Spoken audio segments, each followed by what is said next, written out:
a mendon se i ka rrëfyer për të përfituar në lojë? Unë jam besnike e një rrëfimi të sinqert. Nëse ti nuk tregon gjithçka, se ndonjëherë janë detajet ato që formëzojnë të plotën e gjës. Dhe e plota gjës është ngjarja, e plota gjës është e vërteta dhe për çfarë ti nuk duhet ta thuash. E drejt, po jo të tërë zgjedhin që ti tregojnë të tëra. Absolutisht, pra se se jo vetëm rasti i Rizartës, po ka dhe raste tjera që po sigurisht. Që ne zgjedhim. Dhe mund të themi një gjë se ndoshta mendim të tja vishte psikologes. Po ishte ajo bëri një ka një gjë tjetër që ndodh. Kjo gjë është e djallëzuar, nuk është lapsus. Mirë menduar e nuk bashkohet strategji. Lapsus apo është strategji duke përfshirë njerëzit. Nuk e një rrëfim shumë i rëndë dhe në moment të fundit ajo mund të jetë penduar për mënyrën se si do të reagonin familjar. Pra ka një milion arsye dhe nuk gjykon njerëzit në këtë formë dhe nuk duhet shtruar. Ronaldo dhe ti e ke bërë bigun. Dhe nuk duhet shtruar pyetja a duhet ta bënte si rrëfim. Dhe ti ku po hyn?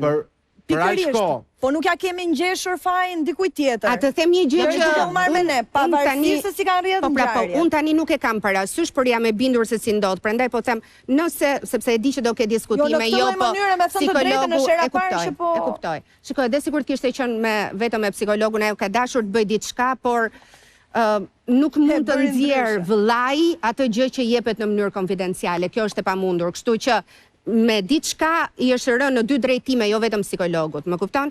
Nuk kam këtë merak, nuk dua që të mbroj vete, nuk dua që të mbroj formatin, dua vetëm që t'i krijoj mundësinë publikut që të bëj ballafaqimin vet. Kur bëhen takimet me mua, gjëja e parë që juve ju kërkohet është nga zëri që të themi të vërtetën dhe vetëm. Po lëre moj këtë. Në lidhje me mikrofonin, kërkohet që të mbyllet mikrofoni, apo jo. Kur je duke folur me zërin, me Big Brotherin, ti mikrofonin e ke hapur. Mund të shikohet ku është mikrofoni dhe të... E dinte, një pyetje para se të kalojmë në publicitet, se jam me vërtet shumë vonë. Banorët, kur vinë tek ty, kanë vërtet qasjen që të heqin ngarkesën psikologjike të akumuluar, apo ndoshta është një tentativë për të kuptuar si janë në lojë? Ata janë lojtarë dhe veçanërisht personazhet që janë brenda, po dhe mundohen të kuptojnë diçka nga ty. Përpiqen absolutisht. Un kam krijuar një marrëdhënie shumë të mirë me ta. Duhet që të jetë një marrëdhënie ngrohtë, marrëdhënie afërt. Dhe duhet që të jetë një marrëdhënie besimi dhe këtë jam përpjekur të them, prandaj u kam treguar dhe limitet e konfidencialitetit. Ajo gjë që bëjnë si rregull, si fillim është vazhdimi skemës lojës dhe pastaj futen në marrëdhënien me mua dhe kur dalin më të çliruar, kjo është gjëja që ndodh zakonisht. Unë nuk kam vetëm këtë qëllim kur hyj atje.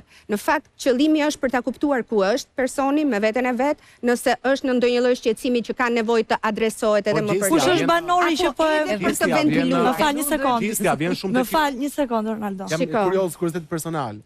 Dhe ndonjë nga këto takime të ka pyetur për reglin? Mund të them që nga të tërë banorët, vetëm 2 unë nuk i kam takuar gjatë kohës që kanë qenë brenda, të tjerët i kam takuar në mënyrë të vazhdueshme. Dhe ka pasur dhe raste që të njëjtin person mund ta kem takuar edhe 3 herë brenda të njëjtës dite. Që i bie që këto banor po e përballojnë më mirë se të tjerët. Jo, nuk është e thënë, unë e gjykoj kështu dhe ka disa banor që e kanë kuptuar skemën. Është më mirë që ato gjërat që i ke... Mund të themi se cilët janë ndërkohë që na bën? Jo, nuk e them, po mund të merret me mend. Ka për shembull, ke dëshirë që të shfrysh, të thuash një diçka që s'do që ta thuash aty brenda, po s'ke ku ta thuash sepse atëherë e ke një hapësirë të sigurt që është kur je me psikologun mund ta përsërisësh atë fjalën derisa nxjerrësh të keqen, apo jo. Apo mundet që të përpiqesh që të lexosh në vështrimet e psikologës për të kuptuar apo të mbështet apo jo, apo për të marrë një informacion. Ato vazhdojnë me strategjinë e lojës dhe atje. E mira është që kanë një valvulë çlirimi, e cila u mungon aty brenda. Faleminderit shumë Jorita, faleminderit për punën tënde. Ne do të vazhdojmë të qëndrojmë me Ilnison në pjesën e dytë ku do të flasim për Lert Vasilin, që është miku i saj prej 10 vitesh. Kështu që qëndroni me ne sepse kemi publicitet.